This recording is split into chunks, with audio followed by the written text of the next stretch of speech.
get to the bag, ayy. Got the foot on the gas, pedal to the metal when the lane moving fast, ayy, ayy. Let them all cross. If they hate, then let them hate and make a bigger boss, ayy. Hey guys, before we jump into the episode, I wanted to let you know it is brought to you by Revenova, the official TMS provider for the Freight Coach. You guys, I've been a broker for a long time, and the tools that are at your disposal with Revenova help you eliminate bouncing between systems, which improves your accuracy when you are managing multiple tasks throughout your workday. Plus, it's built into the Salesforce cloud, so your CRM is fully integrated with your TMS, eliminating yet another silo.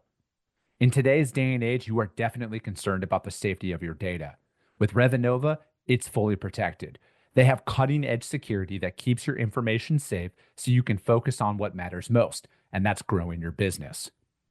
Speaking of growing your business, with Rate and Lane IQ, you get real-time pricing and route recommendations, helping you optimize costs and improve operational efficiencies, which ultimately helps you make smarter decisions. If you are like me and have recurring shipments from non-EDI customers, they have intuitive cloning features that let you easily replicate previous shipments, saving both shipper and carrier rates with just a few taps. If you are ready to learn more, visit www.revenova.com to request a demo. Just do me a favor and let them know that the Freight Coach sent you. This episode is brought to you by SPI Logistics, the premier freight agent logistics firm in North America. For over 40 years, SPI has been diligently building the most successful freight agent network to provide first-class relationships for our shippers, receivers, and carrier partners. We are more than another transportation network. We are a dedicated team of professionals united by one singular purpose, and that is to expedite our agents' success. All of our agents are set up for success on day one, as they are provided with a full suite of support staff that is ready to assist them with everything from after-hours emergencies to financial and administrative needs on a no-fee basis. This way, you can focus on continuing to grow your business. There is no financial risk to start, and you have the ability to earn up to 75% in commissions. If you are looking to take control of your financial future and build your business with the backing of one of the most successful logistics firms in North America, visit www.spi3pl.com to learn more. Do me a favor and let them know that the Freight Coach sent you. What is up, ladies and gentlemen? We are back. We are live. It is the Freight Coach Podcast, the top podcast in transportation, coming to you guys every single weekday, 8:30 a.m. Pacific, 10:30 Central, to break down some industry headlines. But most importantly, you guys provide some actual insight into what you can do with all of this information.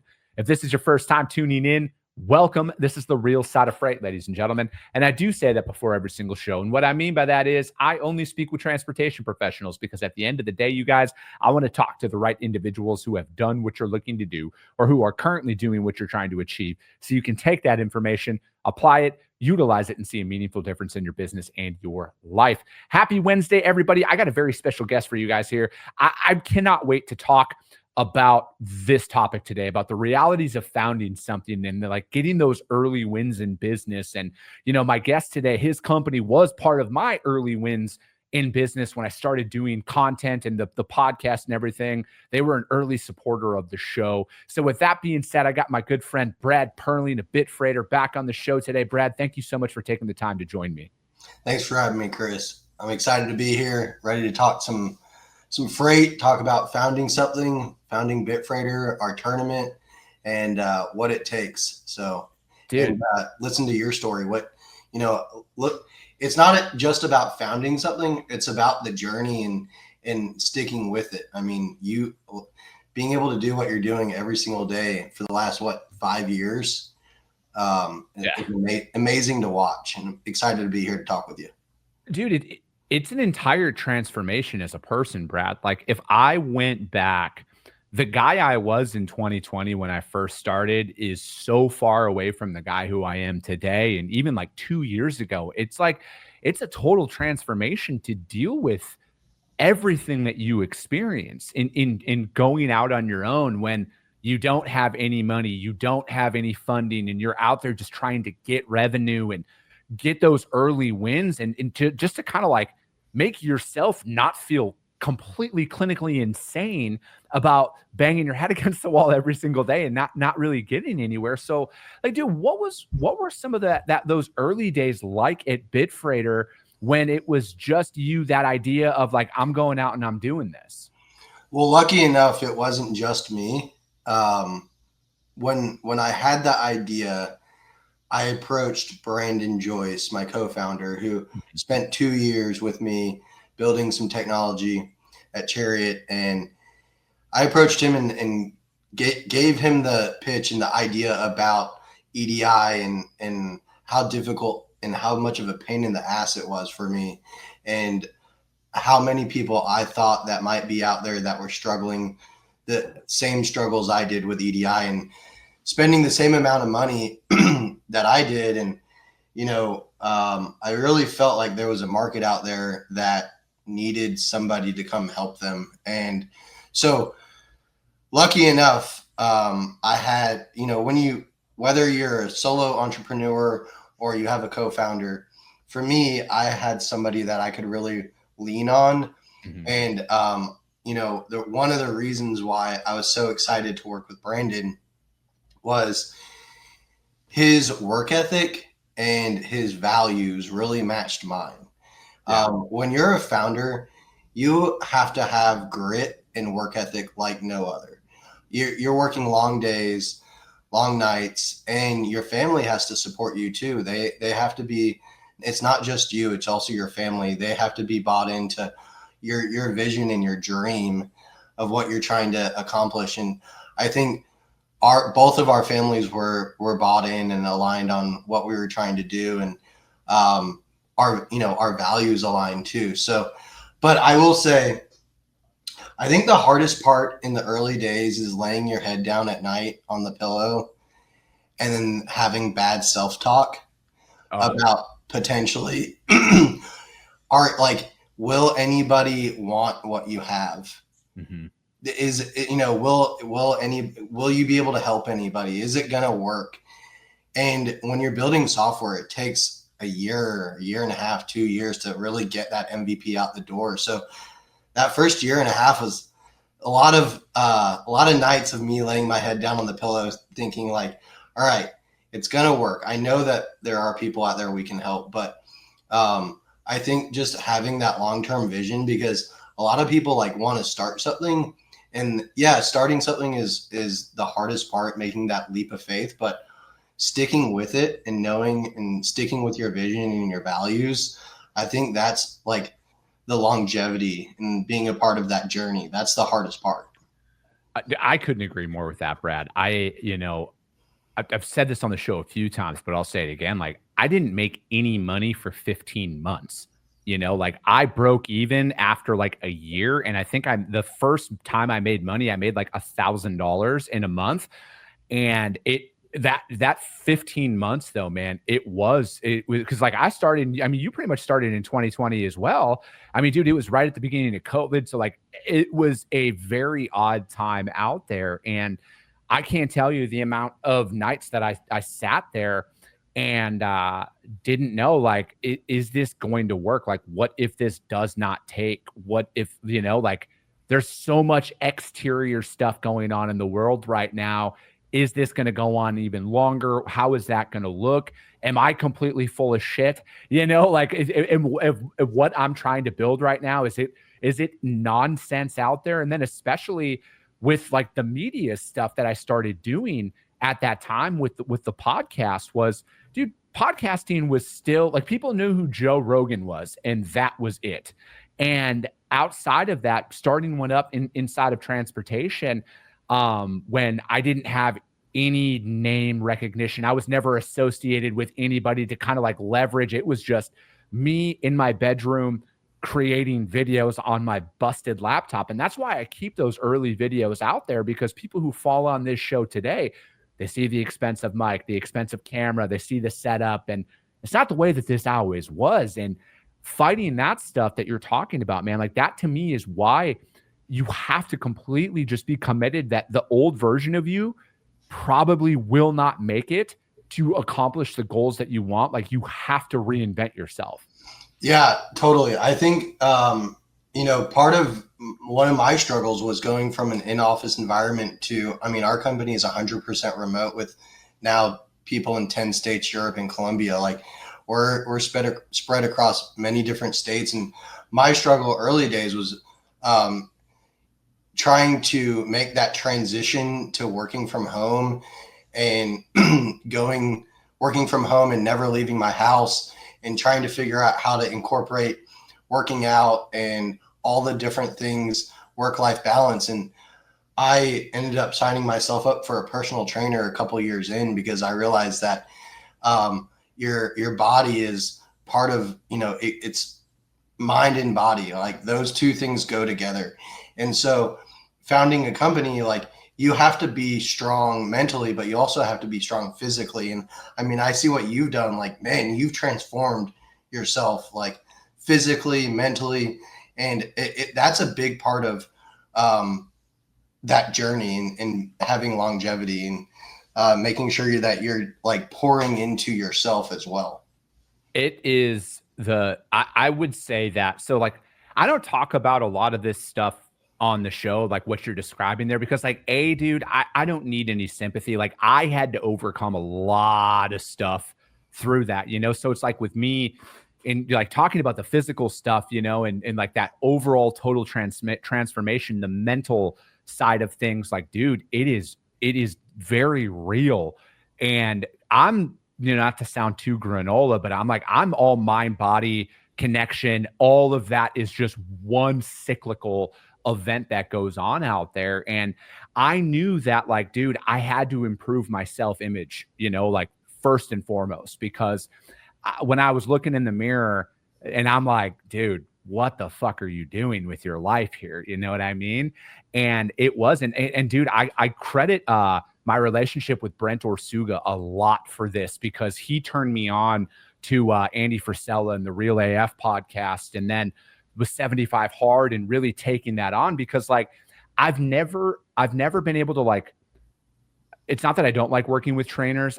I'm the type of person where it's like, I have to figure it out myself. Like, and I needed to know that, like, I didn't rely on anybody but me to kind of like push through that. And the same thing I think is applicable in business, Brad, like where I like, and this is what I talk about with like taking on funding now. And I'd love to get your take on this. If somebody would have given me a check for $10 million, hypothetically, when I first started, I would have blown it. I would have not allocated it properly. I would have blown it recklessly. Now, if I were to ever take on investment, I would actually have a strategy behind it, because I've kind of been through the ringer of bootstrapping for long enough where I feel like $10 million today, I could allocate that properly and probably turn that into $100 million. Yeah, totally. I mean, yeah. So, I mean, you said a lot of things there. I think that you have to run right at the problem. Like you can't back away from it. And if it's working out, like you have to jump headfirst into making it happen and coming up with a plan, whether you do it yourself or you know that you can't do it yourself, like me, and I had to go find somebody to help me with it.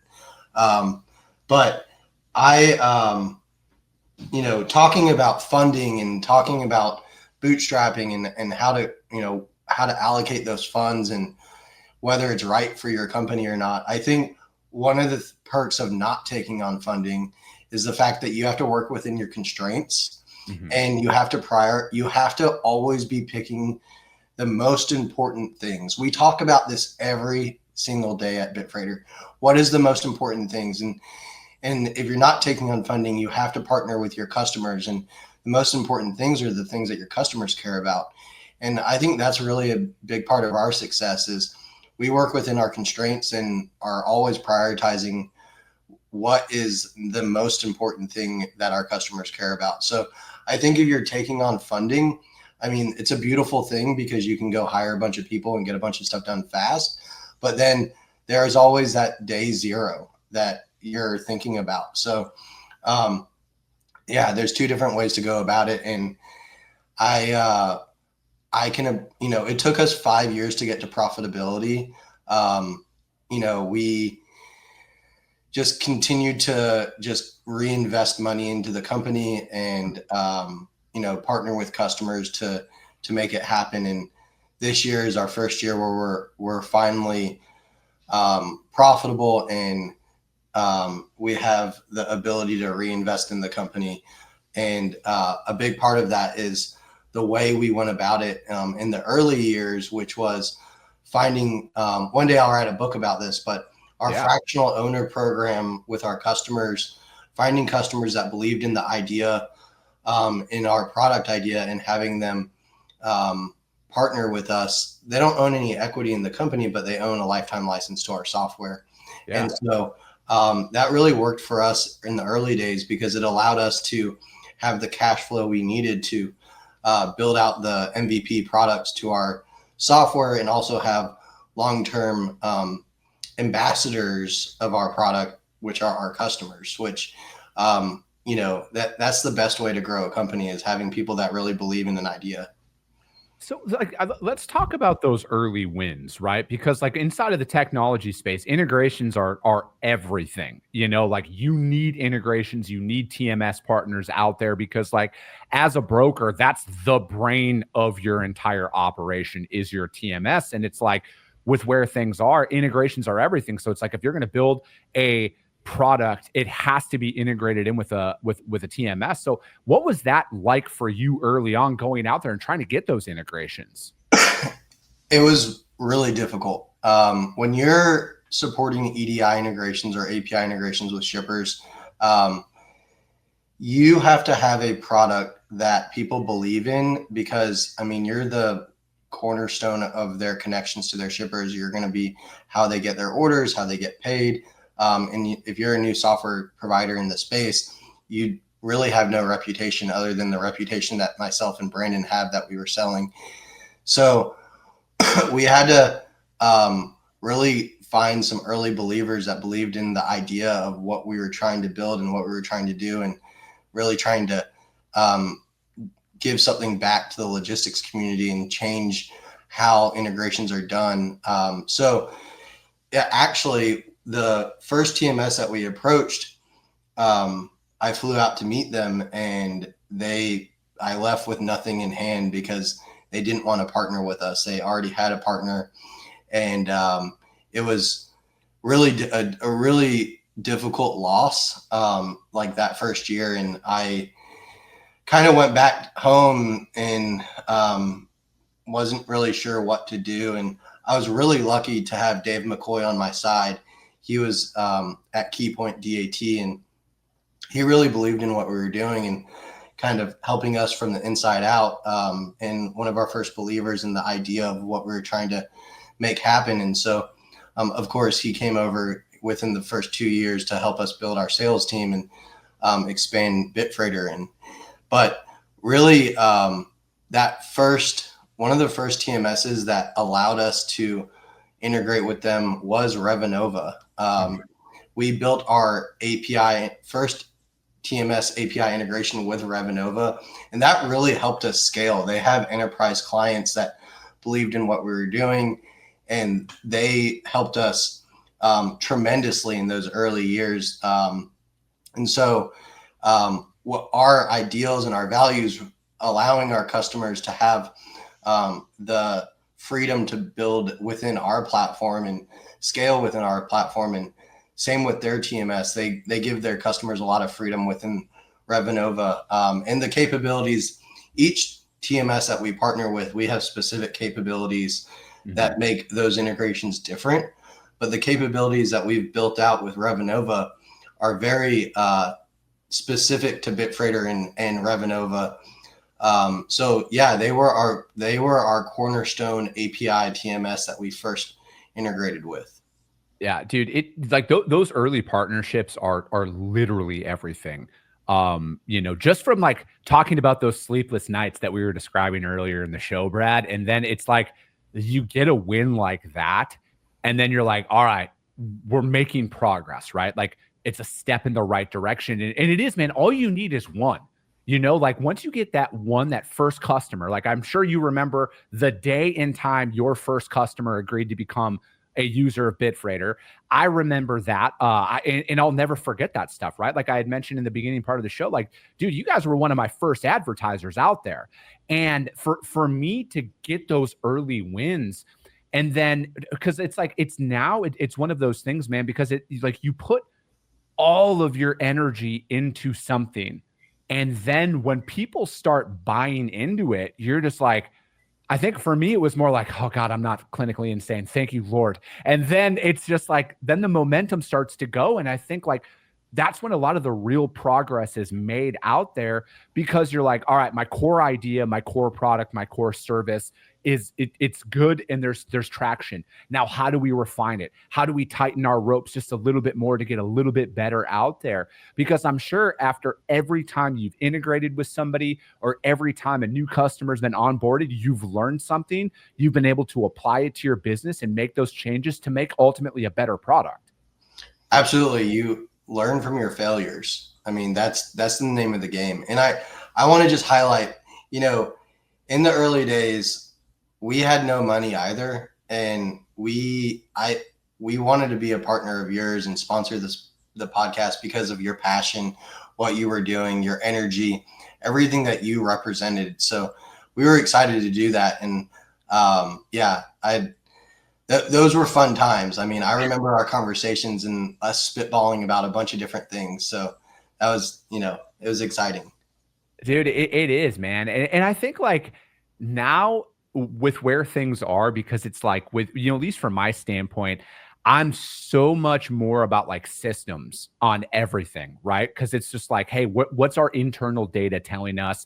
How can we systemize this? How can we deploy that out there? Because it's like the more and more people that I meet who founded companies, who've been acquired, they're like, yeah, man, they wanted our product, but like they liked our systems 100 times more than our product, because that is where they could really get in and duplicate and replicate that. And I think like that's one of the biggest fallacies out there when you start a business is that like all of these established long-standing brands have it all figured out. And that couldn't be further from the truth, man. A lot of people, like they rely on their systems and their processes. And like, that's where the real value lies, because that's what you can put in front of a bunch of people that they can go in and rely and utilize to build their organizations.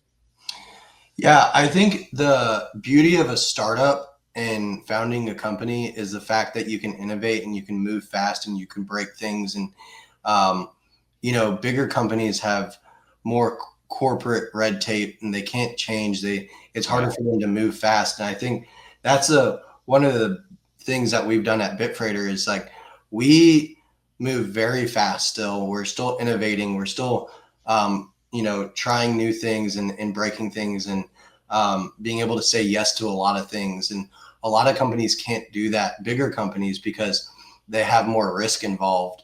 So the other thing is like, when you're founding a company, it's one thing to have an idea and start something, but it's the other thing is to surround yourself with the right people. And I think I really believe if I was to credit one thing to our success at Bitfreighter is we've created such an incredible team, and it is amazing to see the people that have said yes to helping us come build Bitfreighter. We call it the Bit Baby, raising the Bit Baby. And it's like anything, when you're raising something, in the beginning, it might just be you, and then finding your next believer, finding your next person that believes in what you're trying to do. And I'm so grateful for all the people at Bitfreighter that have chosen to come help us build it, because I mean, now, a lot of times when you're looking at an acquisition of a company, or people looking at buying a company, they look at not just the product, but is it a real company? Is it just a one-man show, or is it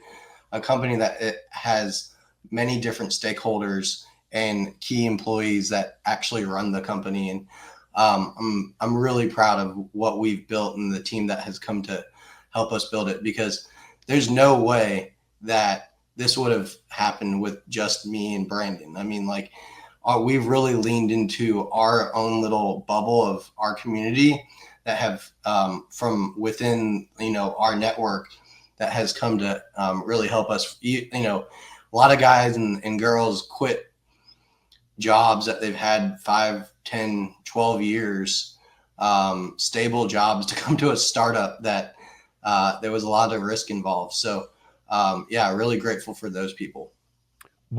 What's been one of those things about building a team, Brad, especially remote, in that environment out there where you're talking about, because, a lot of companies now are like everybody back into the office. And then have you guys ever entertained something like that? Like, you're out in Tennessee, is it getting a space in Nashville, or is it like, no, man, we're like, why change anything? Our team is productive and getting their done. Like, kind of what's your philosophy on that? Yeah, I mean, we did just get some collaborative space in Nashville. It's like a little 5-person office that we can go meet up at. But outside of that, we're 100% remote. I think there's so many advantages to being remote, but you have to find the right people. I mean, ultimately, it's about being an adult and trusting. There's a lot of trust involved that comes with a 100% remote company. Yeah. And a lot of autonomy, and it goes back to doing the right thing. And, I think we have done a really good job of finding the right people that really care about doing the right thing for our clients and for Bitfreighter. It's easy to kind of get caught up in being 100% remote, but also being 100% remote takes what I think the number one word that comes up in my head is being intentional about having meetings, about progress, and also about the vision of the company. Like all of those things come together in 100% remote environment. So, I mean, yeah, it also depends on the role. Like I would say, for instance, like salespeople, they thrive in a probably more of a hybrid environment, being able to see people, being around other salespeople, but also like software engineers, they want their space. They want to be able to have the time and space to work on the things they're working on. So, we have the beauty of having both. But yeah, we're still like really leaning into 100% remote. It allows us to hire the best people where they're at. Mm-hmm. Now, dude, I think that it's a delicate thing, like you're talking about. Like it has to be the right people out there, because with just as many great people who are out there that just want to work hard and do the right thing, there's equally just as many opportunistics out there who just are looking to collect a salary and hopefully do just enough to kind of fly under the radar. And it's a tough thing, man. But that's the beauty of when you're out there calling your own shots, man. That's your decision to make. That's your leadership team's decision to make. And if it's working, you got to run with that, man. And Scott had a question here: if you guys have an email reader for your quoting yet? Yeah, we've partnered with Levity and Vuma to do AI. That we have APIs with them, so those emails come in through our live quote platform, and it can automate those quotes back out to Vuma or Levity. We've chosen not to do that because there are best in class solutions for AI email reading, but our rules engine within the live quote platform allows you to handle all of those shipper profiles within the Bitfreighter platform. I love it, man. So, dude, you guys had, I wanted to bring this up, and I know you wanted to probably touch on this as well, but you guys had your big charity event, and, congratulations, man. I mean, you guys raised almost $60K out there. Like that's an insane amount of money, but I'm so happy for you. Cause like, dude, I remember when all of this kind of went down originally, and like why you guys are doing this, and to see that happen and like that many people get behind it, man, that's just got to be amazing. Dude, I just, it's hard to believe. It's also like, there was a lot of tears. There's a lot of laughter, a lot of celebration. It was such an amazing 24 hours. So many people showed up. I can't tell you, like, it was one of the coolest events I've ever been a part of. Because I mean, it was the logistics community. It was like 17 years of me being part of a community, and so many people from my past, so many of our customers, so many sponsors, so many of our vendors and TMS partners all said yes. I mean, you don't get to 58,000 without a lot of people involved, a lot of supporters. So we had the idea 3 years ago. We wrote a $5,000 check 3 years ago, And to have this happen, to be able to write almost a $60,000 check to ALS, I know my mother-in-law would be really proud. Dude, 100%, Brad. Like that is such a phenomenal cause out there. And it obviously it means a lot more when it touches as close to home as it did and it does for you and your family in this situation. And, you know, to be able to lead that charge out there and really, because I mean, obviously there's no stopping now, right? It's now of how much more can we do to get this out there in front of more and more people. And that's just like the founders mentality, man, where it's like, hey, this is awesome. I could only imagine what's already starting to go through your head of like, what's next for all of this? How do we just push this even just a little bit further to help bring more and more awareness and help more and more individuals with this? Every year trying to make it just a little bit better, everybody's like, how are you going to top this year? So we've already been sitting down thinking about all the things that we can do to make it even better, bring in some more speakers, and just it's been an incredible thing to witness and grow. And yeah, I mean, I give all the credit to everybody that showed up, and Hannah and her team, Hannah and Travis and Dave, that really spent 4 or 5 months planning this. We brought on a golf coordinator, Travis, that was his full-time job for 3.5 months. So, oh, wow. I mean, it was incredible to see it happen. Yeah, we're already next year. If you're looking at coming, it's August 24th, 2026. Yeah, we already have the date at Old Hickory, so it's going to be exciting. Dude, I love it. Brad, thank you so much for your time. As always, man, it's always a pleasure having you back on. I wish, you know, it's like, I say this before every single show, like, you know, transportation professionals for transportation professionals. And it's like, man, I wish I could get you and others just to come on so much more often, but it's like, that's why I love having you guys come on, though, because your time is so precious and you guys are out there building real companies in the industry to make the industry better. So thank you so much for your time. How does anybody reach out to you guys? Are you guys keeping the donation link open throughout the year? How can people donate more into your guys' cause? How do they get in touch with you for that? Yeah, we don't have the donation link open. They can always go to alsassociation.org and donate directly to them. That's where the money went directly to ALS. If you're interested in Bitfreighter, you can get in touch with us at sales@bitfreighter.com or go to our website, check it out, schedule a calendar link. And yeah, man, really appreciate you having me on here. It's always great to catch up. Hopefully I can make it out to Phoenix soon. We can go catch up, go climb Camelback Mountain together. Dude, let's do it. Name the time, man. I'll be ready to go do that, Brad.